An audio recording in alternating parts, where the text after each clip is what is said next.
Oi, gente, tudo bem com vocês? Espero que vocês estejam bem, que estejam aproveitando o curso da carta de Paulo aos Filipenses, né? Eu não vou comentar agora sobre Filipenses.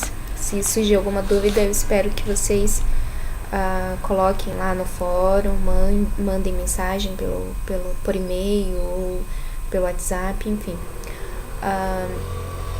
O que eu queria era proporcionar a vocês alguns métodos de leitura, né? Para que a gente possa ler a Bíblia tendo como referencial algumas técnicas que possam nos ajudar nessa dinâmica, nem sempre fácil, né?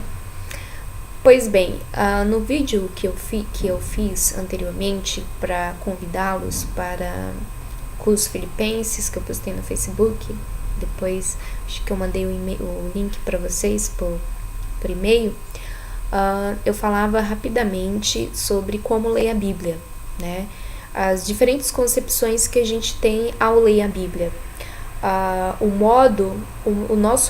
Como que o nosso modo de ler a Bíblia influencia na imagem que nós temos de Deus. E isso é muito importante, né? Uma vez que a gente pode ter a imagem de um Deus extremamente cruel, de um Deus extremamente distante de nós, como a gente pode ter a imagem de um Deus próximo, né? Um Deus que se faz realidade na cotidianidade, né? E que nos possibilita ver a vida, né, de uma maneira benéfica, né, e não sempre buscar competições, né, essa coisa de competir com outras crenças, com outras divindades ou até mesmo dentro do cristianismo, né, com outras formas de compreender as escrituras. E no livro que a gente está estudando, Filipenses, agora que Paulo, nessa segunda temática, nós vamos estudar sobre quando Paulo está preso, né? E é justamente esse alerta que ele faz à comunidade, né? Para que a comunidade não crie em si esse espírito de competição, né? A competitividade.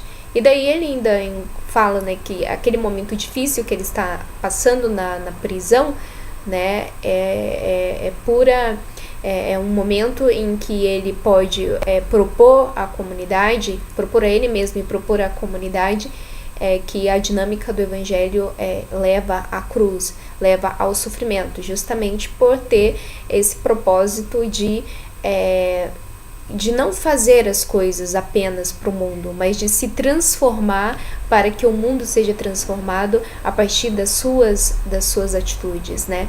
Do seu desejo de mudança. E isso põe em conflito, e muitos conflitos dentro da comunidade, né? Uma carta que foi escrita lá pelo ano 55, 57 depois de Cristo, já tinha passado muitos anos desse evento, né? E era através da oralidade que essas informações iam passando, e depois isso foi compilado e se tornou aí, depois 200 anos antes de Cristo, mais ou menos, é que eles se tornam canônicos e que se tornam livros sagrados. Mas tem toda uma história das narrativas. Eu queria falar para vocês rapidamente sobre um método de leitura que é muito utilizado pelos exegetas, né? Vocês vão falar, nossa, Gisele, mas para que falar de exegese, né, e tudo mais? Não, todos os livros que a gente vai ler sobre Bíblia, né, que na verdade são livros que podem nos ajudar, que são ferramentas para que a gente possa entender melhor o texto bíblico. Os exegetas, os estudiosos, eles se utilizam de ferramentas também, de técnicas. E a gente vai falar de duas delas rapidamente, que é o método sincrônico e diacrônico, que não é uma coisa que é usada só para os estudos bíblicos, né? Sei lá, usada na semiótica, usada nas ciências humanas em geral, pelos historiadores, enfim. São métodos utilizados em outras áreas do saber. Não é uma coisa que se utiliza só para quem estuda a Bíblia. Então, falar, mas o que de acho é essa coisa de método sincrônico e diacrônico. O método sincrônico, ele se propõe a estudar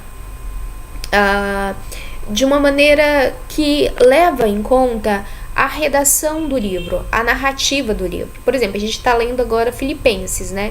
No método sincrônico, não é o mais relevante, não é, por mais que se utilize também, e que é importante utilizar, não é mais importante você conhecer o processo em que o livro foi escrito, né?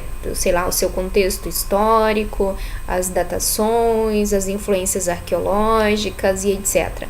Mas se considera mais a narrativa, o fato em si, a narrativa, o texto final. Por exemplo, um exemplo bem grosseiro. Não importa se Moisés existiu ou não dentro do método sincrônico. Não importa se Moisés existiu, se ele foi um homem realmente, ou se era apenas uma narrativa, né? Faz parte de um personagem, de uma história que foi criada para poder fomentar no povo a esperança, né? Para dizer que Deus continua com eles, o Deus da aliança, o Deus que os resgatará do sofrimento do império, né? Enfim, tudo isso. E dentro do próprio método sincrônico, a gente vai ter inúmeras particularidades dentro do método, né? Claro que a gente não vai falar disso agora, porque dá vários dias de estudo. Mas a gente só precisa entender que ele não considera o contexto no todo. E o método diacrônico, ele considera justamente isso que a gente negou agora que o método sincrônico não faz. Ele leva em conta o contexto histórico, o contexto político, o contexto ideológico, enfim, todo o sistema que rege em que possivelmente aquela narrativa foi elaborada. Aí daí é claro que conta muito o tempo que o texto foi escrito, quem foram os seus autores, né? De que lado estavam sendo influenciados por qual tipo de política, existia uma política regimental que estava por trás, né? Por exemplo, em se tratando de profecia, existia alguém que estava financiando esse profeta falava em nome de quem, né? Porque a gente sabe que dependendo para quem nós estamos falando, em nome de que instituição a gente está falando, a gente acaba entrando nos moldes daquilo que a instituição pede.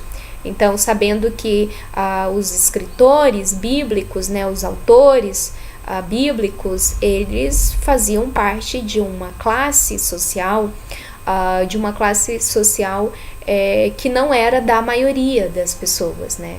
Essa questão do rico e do pobre, os ricos sempre, desde o princípio da humanidade, foram a minoria, sem dúvida. Então acabam que eles influem essa dinâmica da informação, né? Diferente de nós hoje, né, gente? Muito diferente. Parece que a gente, na história, a gente vive esses recuos, né? Mas essas similaridades, essas complementaridades muito parecidas, tá? Então é mais ou menos isso. Agora vocês têm mais ou menos uma ideia do que seja o método sincrônico e o método diacrônico. Pesquisem na internet, vocês vão encontrar mil e uma coisa, inclusive artigos científicos e tudo mais, explicitando melhor. Então são essas informações, são esses métodos que os estudiosos da Bíblia acabam se utilizando. E daí, claro, que daí isso dentro de toda uma hermenêutica, né, da tradução do texto, da sua língua originária, seja lá do hebraico, daí a gente vai entrar em outros conflitos, né, de tradução e etc. A gente pode até falar de tradução num próximo vídeo, tá bom? Espero que de alguma forma, não sei se foi muito útil, mas pelo menos motivar vocês a pesquisarem, né? Pelo menos ler ali 1 parágrafo, 2 parágrafos sobre cada um, e daí vocês vão ter mais ou menos a ideia daquilo que quem escreve os livros fazem, né? E de que informação a gente está bebendo, né? Porque daí isso vai influenciar diretamente na nossa leitura bíblica e nas inúmeras visões teológicas que a gente encontra por aí, tá bom? Um beijo grande, fiquem com Deus e até breve. Tchau, tchau!